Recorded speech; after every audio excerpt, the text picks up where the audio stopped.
श्री स्वामी समर्थ. मीन राशीविषयी बरीचशी माहिती आपण मागील भागामध्ये जाणून घेतलेली तर आहेतच. पण आता आपण मीन राशींच्या लोकांचा शुभवार कोणता, शुभ तारीख कोणती, शत्रू राशी, मित्र राशी कोणती, भाग्योदय काळ कोणता आणि या मीन राशीच्या लोकांना होणारे रोग कोणते याची सविस्तर माहिती आज आपण इथे जाणून घेणार आहोत. तर मीन राशीसाठी शुभवार जो आहे तो गुरुवार आहे. म्हणजे कोणत्याही महत्त्वाच्या गोष्टीचा प्रारंभ किंवा एखादा शुभारंभ किंवा शुभ काम शुभ कार्य जर करायचं असेल तर तुम्ही गुरुवारी करायचं आहे. म्हणजे मीन राशीच्या लोकांनी गुरुवारी करायचं आहे. कामं अगदी यशस्वीरित्या आणि यंत्राप्रमाणे झटपट होणारी आहेत. कारण की मीन राशीच्या लोकांसाठी गुरु हा अगदी मजबूत आहे. त्यामुळे गुरुवारी तुम्ही कोणतेही कामं अगदी बिनधास्तपणे करा. इंटरव्ह्यूला जायचंय तर गुरुवारच निवडा. जर तुम्हाला एखादी डील साइन करायचं आहे तर गुरुवारी डील करा. किंवा तुम्हाला एखादे पैसे उसने द्यायचे असतील किंवा घ्यायचे सुद्धा असतील तर गुरुवारीच पैशाची सुद्धा देवाणघेवाण करा. कारण की आलेला पैसा हा आपल्या जवळच टिकून राहील. जर तुम्ही एखाद्याला कर्ज म्हणून दिलेला आहे त्या कर्जाची परतफेड सुद्धा लगेचच होईल. तर यासाठी मीन राशीच्या लोकांना गुरुवार हा अगदी शुभवार मानलेला आहे.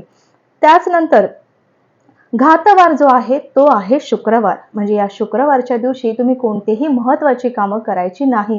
अगदी तुम्हाला जरी खूप इमर्जन्सी असेल तरीही करू नका, शक्यतो टाळा. कारण की जर तुम्ही एखादं काम करण्यासाठी हाती घ्याल तर तुम्हाला त्या कामांमध्ये खूप साऱ्या अडचणींना तोंड द्यावं लागेल. म्हणूनच शुक्रवारी शक्यतो चांगली कामं करण्याची टाळायची आहेत. त्याचबरोबर या राशीसाठी शुभ तारखा ज्या आहेत त्या कोणत्याही महिन्याच्या 2, 12 आणि 22 आहेत. तर तुम्ही म्हणजे या 2, 12 आणि 22 तारखेला जरी तुमची कोणतीही अवघड कामं आहेत जी तुम्हाला आजपर्यंत शक्य झाली नाहीयेत किंवा ती वाटतात तुम्हाला होणारी नाहीयेत, तर तुम्ही या तारखांना ही कामं अवश्य करून बघा. या कामांमध्ये तुम्हाला यश मिळणार आहे. कारण की ह्या तारखा तुमच्या मीन राशीसाठी खूप साऱ्या लकी आहेत. म्हणूनच तुम्ही शक्यतो तुमची चांगली कामं, तुमची नवीन कामं, तुमची शुभ कामं शक्यतो या शुभ तारखेला करायचं आहे. जेणेकरून तुम्हाला तुमच्या कामामध्ये यश प्राप्त होणार आहे. तर अशुभ तारखा ज्या आहेत त्या 5 आहेत, 10 आणि 15. या 3 तारखा ज्या आहेत त्या तुमच्या म्हणजे मीन राशीच्या लोकांसाठी अशुभ तारखा आहेत. शक्यतो या तारखांना कोणतीही शुभ कामं, शुभ कार्य करण्याचं पूर्णपणे टाळायचं आहे. निदान तुम्ही या तारखा तरी टाळा. बाकी इतर दिवशी कोणतीही कामं केली तरी चालणार आहे. पण या 5, 10 आणि 15 या मीन राशीच्या लोकांना अशुभ तारखा मानल्या गेलेल्या आहेत.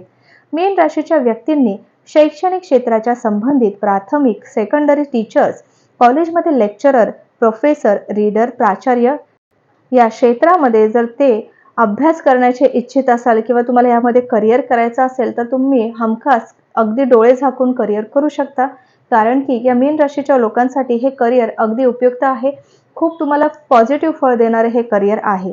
त्याचबरोबर प्रकाशक, धार्मिक, आध्यात्मिक व परमार्थिक वृत्तीचे ग्रंथ विक्रेते, वेदांवर प्रभुत्व असलेले लेखक, पुस्तक, ग्रंथ लिहिणारे, प्रवचनकारक, कीर्तनकारक, त्याचबरोबर न्यायाधीश, वकील सुद्धा होऊ शकतात. ही मीन राशीची माणसं दिवाणी दावे उत्तम चालवतात. त्यांना द्रव्यलाभ, धार्मिक, न्यायमंदिर, वेदांत यापासून होत असतो. मीन राशीच्या लोकांना ऐश्वर्य, यश, वैभव, कीर्ती अगदी भरपूर प्रमाणात मिळते.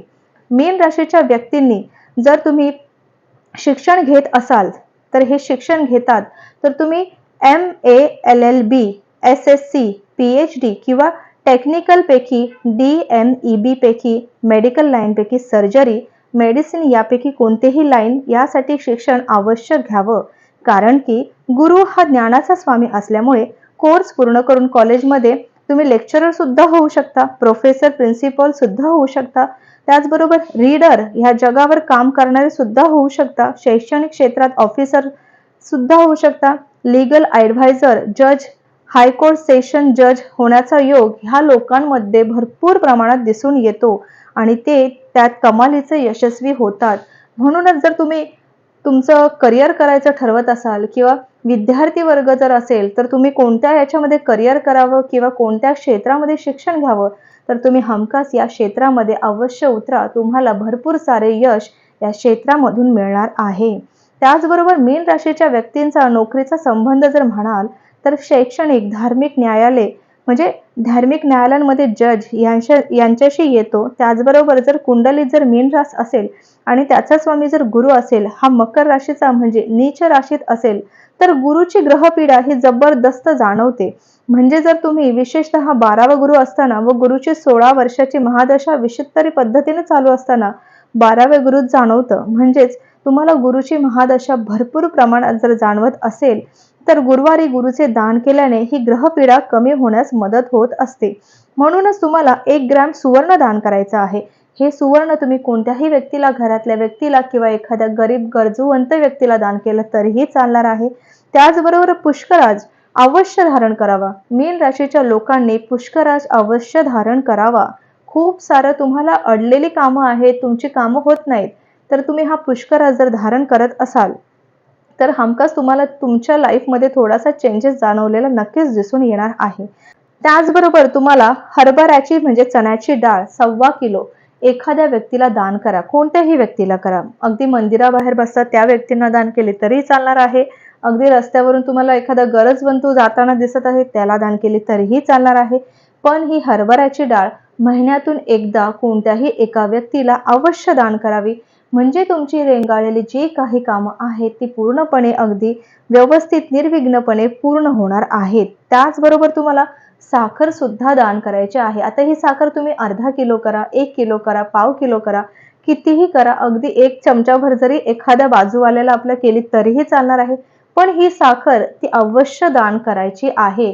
कारण की ही पांढरी साखर जर तुम्ही दान करत असाल, तर तुमच्यावर सदैव भगवान विष्णूंचा आशीर्वाद प्राप्त होणार आहे. गुरुदेव दत्त महाराजांचा आशीर्वाद प्राप्त होणार आहे. त्याचबरोबर जे बारीक सूक्ष्म जीवजंतू जे आहेत, ज्यांना आपल्याला त्रास होतोय म्हणजे दृश्य अदृश्य शक्तीचा सुद्धा कधी-कधी या मीन राशीच्या लोकांना त्रास होताना जाणवतो. तर तो त्रास ही साखर तुम्ही एखाद्याला दान केल्यामुळे अगदी पूर्णपणे कमी होण्यास मदत होणार आहे. अजून एक गोष्ट, तुम्ही साखर जी आहे रोज जेव्हा सकाळी अंघोळ करता, अंघोळ केल्यानंतर एकदम नित्यनेमाने तुम्हाला हा उपाय करायचा आहे.